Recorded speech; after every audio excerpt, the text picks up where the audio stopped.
Okay, everybody, I'm going to show y'all how to replace the clutch bell on your Savage and a proper gear mesh. We'll be running an 18 tooth clutch bell for the Savage, and the spur gear I'm running, well, it's a modified Traxxas X Max spur gear. It's a 46 spur gear, but it will be interesting with the 18. Sorry. With his badass Ambly pipe. Alright, let's get to it. Alright, we're good? Cool, I'm actually using my tiny tripod. Alright, we want to close our box full of little tiny parts because we don't want to, where we're at. Because we don't want to lose these. This is very important. I have a bunch of clutch bearings, collets, shims, flywheel nuts, all that fun stuff. Yeah, we don't want to lose this stuff. Sing a lullaby and have a good night. I'm just kidding. Alright. Using a Harbor Freight. Jaw. Man, I'm forgetting names of these basic tools, man. These are like those adjustable jaw pliers or pipe wrenches, whatever it is. You can get these for like dirt cheap from Harbor Freight. And when you anchor down, it locks it in place.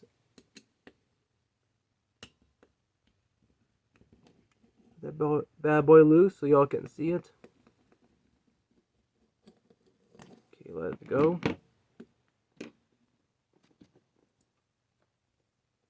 Okay, I have shimmed out properly. Okay, let me get in position. I know, guys, it's very a little hesitant. Not hesitant, but a little bit finicky. Okay, we don't want to lose the shims because these shims are very important. Okay, take out this sucker. And every time, I strongly recommend, changing out the clutch bearings, every time you change out clutch bell. And you guys remember on the live, where the Savage started to suddenly have like a seizure attack? Well, this is why. This is how to tell if your gear mesh is very good.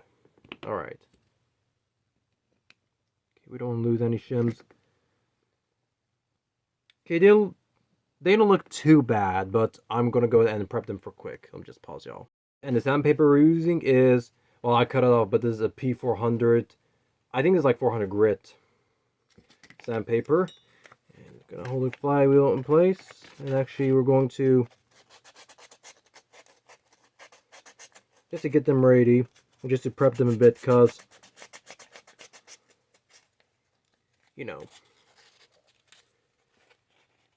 Actually, no, I forgot one more thing. Well, I'm going to do that to clutch bell, but I'm going to use the Adam Drake method of prepping the clutch bell also. I'm going to show you that in a bit. Make sure we're on frame, seeing what I'm trying to do. So I'm trying to sand down any extra materials on the aluminum clutch bells. Yes, I run aluminum clutch bells on all my I can't talk. I'm using aluminum clutch shoes for all my Savages because they grip better, and also using some pretty high or some pretty strong clutch shoe springs. Actually, those are basically the LST clutch belt. Man, I can't talk today, for fuck's sakes. Those are the LST clutch shoes. I just got from work, guys. That's why I'm like talking funny. Alright, I think that should be good enough. And now next, we're gonna prep the fly. We're gonna prep the clutch bell. Good grief. Well, if I found it, it's one of those brushes you can get from Amazon for like I'm not sure for how much. I got the thing pay like $20 for the whole maybe like a 50 pack or whatnot. But anyway, nonetheless, let's get the show on the road. Using a cordless Walmart Dremel. Let's blast all the way to 6.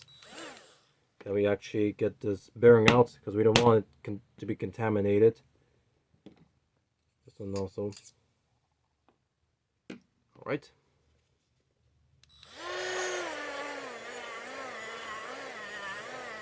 See what I'm doing here? Uh-oh.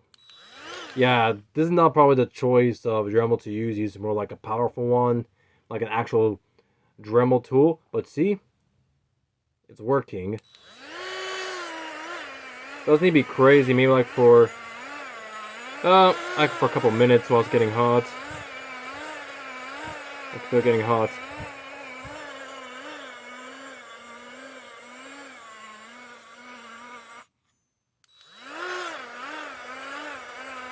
But you know what I mean, right? That should be good enough. Alright. Pause. Come on. Let's say if you don't have one or not, you know, one of those brushes and a Dremel, you can always use a Scotch-Brite. See, it's probably going to take a little longer, but that can be done too. We'll clean off any excess. Remember, we want full contact with the clutch shoe, so that way it can grip the clutch bell a lot tighter. Okay, assembly time. Now, gonna get the bearings. Once again, when you're replacing your clutch bell, always get fresh bearings, man. I mean, they're not that expensive. I can get a 10-pack for $10 at my local hobby shop.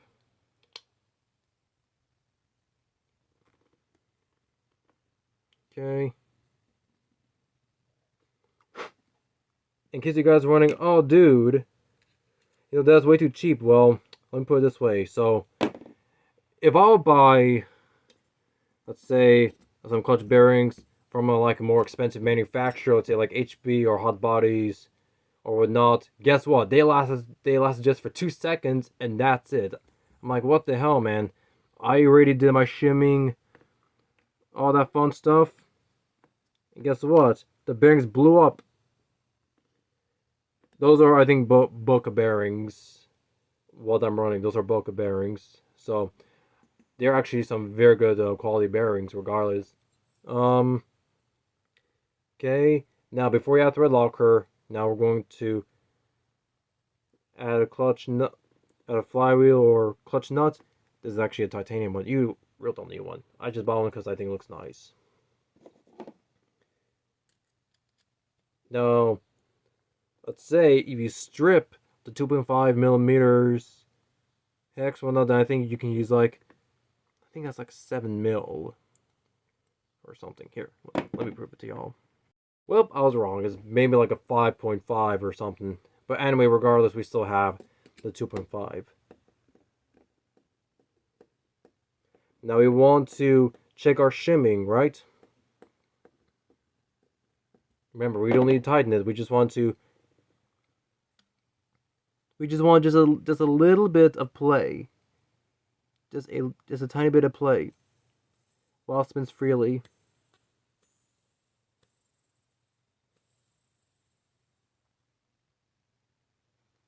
Get up close and personal. You said that little playment? Or to play or not. That's what we want. Okay? So now I'm gonna pause for quick because I'm now gonna add a little bit of thread locker. You really don't need to, but I like that. Just a tiny blue dab thread locker. Remember, it's not Loctite. A little fun fact. So this is a modified, actually a custom in Savage engine plate that my friend made me. The one that he makes me like the Carbon Twinzilla chassis kit, and that purple carbon fiber Savage chassis that I showed y'all. He has a couple of these, I think. So this is the reason why is well, hang on, let me turn off the light. The reason why is 2.5 millimeters offset is because it's the offset. 1 second. Sorry about. So the reason for the offset is actually, I'm sorry. So these mounting holes are, set it off 2.5 millimeters back. Is because, if I can get this out, I'm running an X-Max spur gear. Yes, he doesn't sell the spur gear. You have to get a spur gear and the Cush drive system yourself. But it's the shaft that he made. And you see, you have to shave down if this stupid camera ever focuses before it meets a death penalty with a hammer, then I have to buy an iPhone. But come on, you see, it's like shaved down just a little bit, and it's just the way how the spur gear is. He cannot bring it closer because then it's gonna making full contact. That's why he made it like that.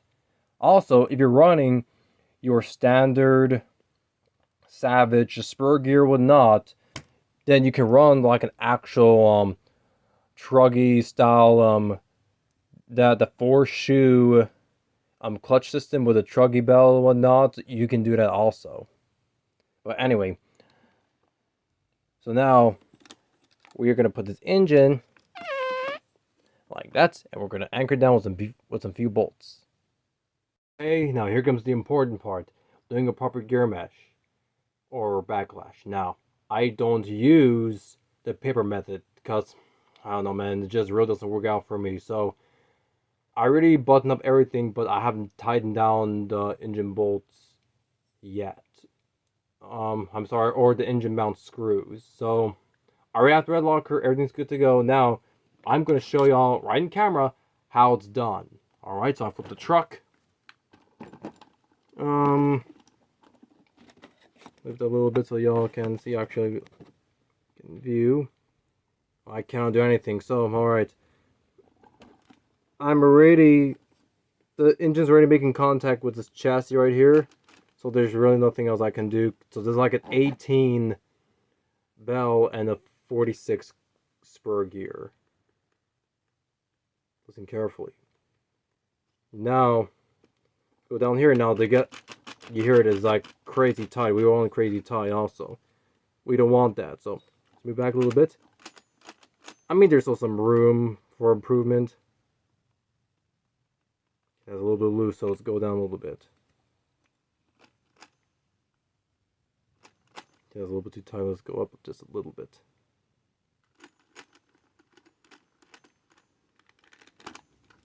I think the one-way bearing inside here is ruined. I really don't know what's happening actually, because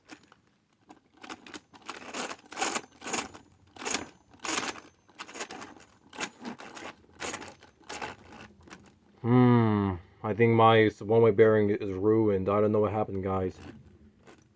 But a little bit.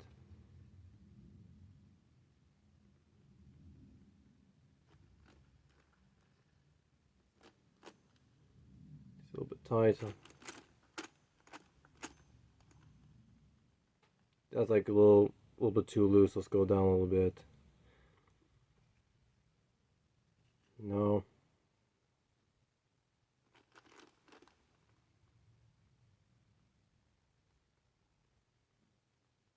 I think that's a perfect mesh right there, so we're going to lock that down.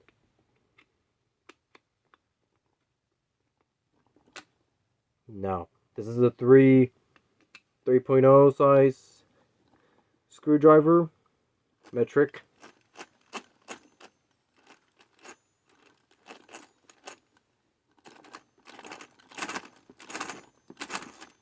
Hey, it's a little tight. Yeah, I'm gonna need to check. Maybe the one-way bearing is finally demolished. I really don't know what happened there, but I'm gonna have to investigate a little further.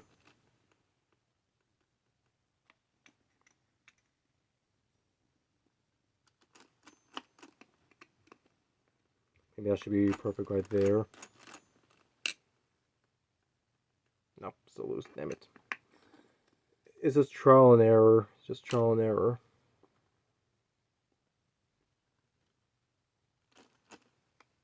Go up a little bit. I'm moving by micro, like tiny millimeters, and way less than 1 millimeter, or less than 0.5. Maybe it's like 0.1.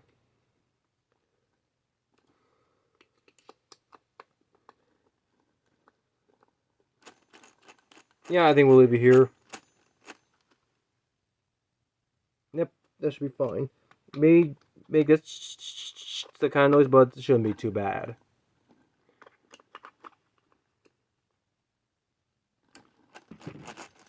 See? Still moves freely. Yeah, guys, the one bearing wheel's not supposed to move at all. Oh, there we go. Finally loosen up.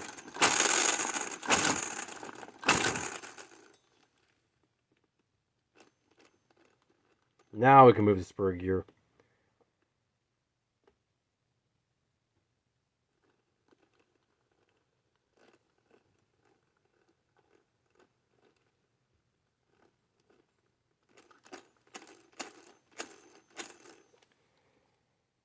Took me like almost 5 minutes, but yeah, so that is how I do my gear meshes. Alright, so this is gonna be the final step. You're gonna want to like readjust your throttle and whatnot, because when you add like a bigger or like more amount of teeth on your clutch bells or whatnot, then it's gonna push the engine a little bit more offset. Then you're gonna have to like redo the settings. So there's a stock. Okay. Oh, I haven't turned on the truck yet. Let's turn it on. It's on. Now when I hit the brakes, you see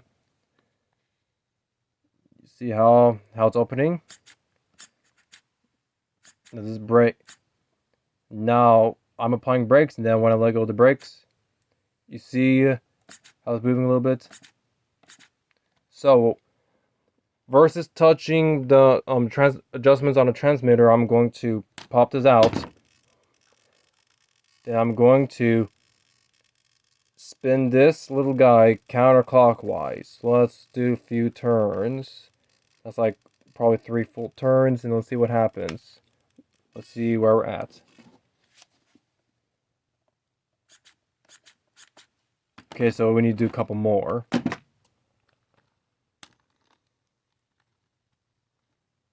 do a little more. How many times? I don't know. Okay, that should be fully maxed out. Now when I'm playing the brakes,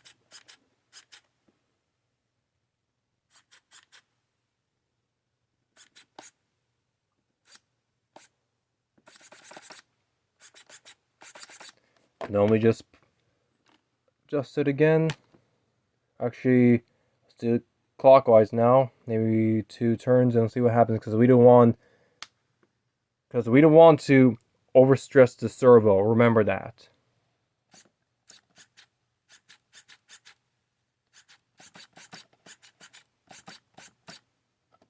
Okay, a little more.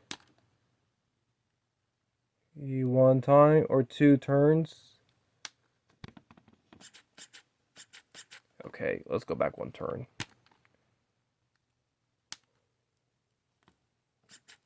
Still. Now, the reason I'm doing this is, so, I'll say you're running your truck, right? Let's say you're running your truck. And, when it's at idle, the idle is a little high, like, something like that. Then when you apply the brakes, the idle goes back to normal. And then when you let go of the brakes and leave it to idle, it's going to raise the idle a little bit. This is why. Because, you need to make adjustments to your carburetor. You got to make your throttle linkage adjustments every time you do, like, like your clutch belt job, or like if you, switches out different teeth. Keep this in mind. Applying the brakes. Still back to normal, which is what we want. Now, I see that my throttle is a little bit... Now, that's full throttle, but the issue is that, it's overextending the carburetor barrel. So I'm going to go to my radio right here. Actually, no, let's go back. Let's go to travel. Now, remember, this is a Spectrum DX5. DX5C is what it's called. So, L is for low or brakes, and high is throttle. So, it goes to high when I hit full throttle. Then when I go backwards or brake, it goes back to low. Alright, so keep that in mind. So I'm going to adjust it, the height. Now I'm gonna go. No, what are you doing? Hang on.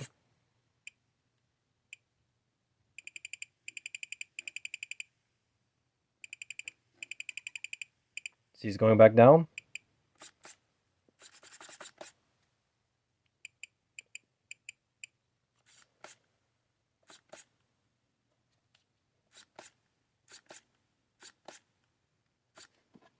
Probably gonna need to get like a higher torque servo because the servo's not strong enough.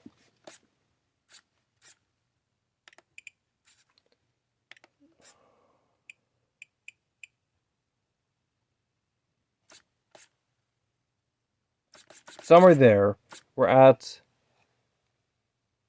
90 high. So that should be good enough. And that's the final step. See, this is how we want when you go full throttle. Because what's going to happen, like if it overextends the throttle barrel, it's still going to be fine. But then, you know, when you let go throttle and the truck's cruising, it's going to mimic like if the low speed, like if your low speed needle is lean, it's going to mimic that to make you think, oh, my low speed needle is low. You see what I'm saying? So that's also another thing. Now people like to stick with their RTR radios. I mean, I get it because, you know, some RTR radios are cool, but I mean, this radio cost me like $100. It was like maybe cost me a little more. Actually, you know, $100 just a transmitter itself. Then have to get the receivers, but yeah, you don't have to go anything crazy like this. You can get like a FlySky GT5 radio or whatnot. That works also, and it's way cheaper than the Spectrum, so y'all can get that too. I mean, it wouldn't hurt, you know, to get more like a computer type transmitter than your just basic RTR transmitter, because you know, a lot of people think that, you know, an RTR transmitter is way more simple. That's true, but then when you upgrade to a computer radio like this, it has way more adjustments that you actually need that you thought you didn't need. This is why I actually recommend upgrading to more like a computer transmitter. It doesn't have to be Spectrum. It can be like a Futaba, FlySky, or one of those cheaper ones that Dumbo radios or whatnot. You can get those also. But yeah, that wraps up this video. I hope this helps for a lot of newbies in the Nitro and whatnot, because when you're, once again, I don't know how many times I have to repeat this, but every time you change out your clutch belt, doesn't have, not necessarily the Savage, but in all Nitro vehicles, you might also want to adjust your throttle throw, your linkage adjustments and all that stuff. But yeah, I just thought I'd point it out, guys. Thanks for watching, and soon in the future I'm gonna be ordering a couple of like actual ERCM pipes for all my Nitro Savages. This Hunter out guy, well, I don't want to talk about it because, I mean, I think he's back, but he's probably going things his own way. But anyway, guys, thanks for watching. Take care.